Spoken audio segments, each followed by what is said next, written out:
Perkenalkan, nama saya Dedi Ruslan Rofidin Al-Badar, NIM 16 14 10 10 2. Juga di sini saya akan coba menyampaikan jawaban-jawaban yang ditugaskan untuk tugas UTS online. Selebihnya saya ucapkan kepada semuanya, jangan lupa istirahat dan lakukan hal produktif di rumahnya. Terus jaga kesehatan. Pertama, bahwa undang-undang perbankan, yaitu Undang-Undang Nomor 7 Tahun 1992 terus beralih kepada Undang-Undang Nomor 10 Tahun 1998. Nah, untuk peran perbankan yang saya tahu itu mungkin ada 11 poin lah yang harus kita garis bawahi. Pertama adalah untuk menjaga stabilitas moneter, pengatur dan pengawas perbankan. Terus meneliti dan memantau kondisi keuangan, memberi pinjaman kepada bank yang bermasalah. Terus selanjutnya kelima, yaitu memberi pinjaman kepada bank keenam itu kira-kira membiayai APBN atau dengan surat utang negara. Terus selanjutnya adalah mengurus rekening semua pihak stakeholder ininya. Selanjutnya adalah pinjaman luar negeri, melakukan pinjaman luar negeri. Terus saran juga berhak memberikan saran terkait perekonomian, keuangan dan lain sebagainya. Terus berhak untuk memberikan saran RAPBN, rancangan anggaran pembiayaan pembangunan, mungkin sekiranya seperti itu. Untuk yang terakhir adalah berhak mempunyai peran untuk bagaimana bisa menjalin kerjasama antar lembaga internasional di bidang keuangan dan bank sentral internasional lainnya. Mungkin itu daripada undang-undang dan peran bank. Dan adapun pengertian bank yang kita ketahui dan fungsi bank itu, sebenarnya kegiatan bank itu kalau secara sederhana adalah bank itu selalu berbicara dengan keuangan gitu tuh, yang memperoleh jasa.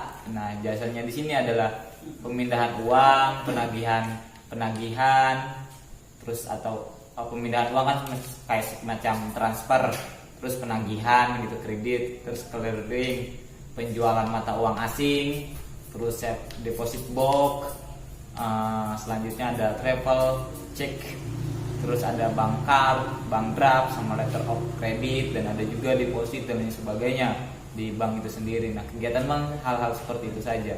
Dan untuk saat ini melihat dari persoalan kondisi perekonomian Indonesia terkait kasus COVID-19, bahwa lumayan juga, karena ini bagian daripada peran bank itu juga, peran Bank Indonesia, bank sentral negara kita, karena untuk bagaimana bisa menjaga stabilitas moneter keuangan kita.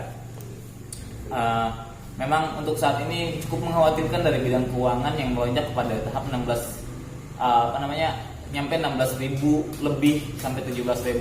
Dan di sini apa sih sebagai seharusnya peran perbankan di sini? Dan Menteri Keuangan sering mengucapkan bahwa ternyata tidak penekanan nilai untuk bisa meningkatkan nilai mata uang kita itu sangat-sangat susah dengan kondisi sekarang, karena pendapatan negara itu mulai tersendat daripada sisi pariwisata dan lain sebagainya. Maka kebijakan dari pemerintah untuk melakukan lockdown itu bukan solusi yang sebenarnya, karena yang seharus dilakukan oleh pemerintah, dan sekarang juga agak sedikit tersendat dari bidang-bidang perekonomian. Dan untuk saat ini kita sebagai masyarakat, kita hanya mengikuti apa yang disampaikan oleh pemerintah. Namun poin di sini ternyata perekonomian semakin memburuk, dan aktivitas masyarakat, pendapatan masyarakat yang akhirnya akan mempengaruhi kepada tingkat inflasi. Mungkin kira-kira nanti akan kemungkinan bisa terjadinya inflasi. Maka untuk bagaimana bisa mencegah inflasi, pemerintah harus bisa menjaga stabilitas kebutuhan masyarakat domestik dan lain sebagainya. Maka karena ketika karena virus corona ini yang akan mengakibatkan tersendatnya jalur perdagangan internasional, impor dan ekspor, dan ini maka pemerintah harus bisa memberikan fasilitas kepada masyarakat untuk bagaimana hak biologis dan hak kebutuhan terkait pangan, sandang, papannya itu harus secara pangan ya, ini secara kebutuhan secara primer itu harus segera dipenuhi, karena untuk bisa memenuhi kebutuhan masyarakat kita memerlukan adanya impor. Sedangkan sekarang kondisi negara sedang bukan negara saja tapi dunia sedang sakit gitu.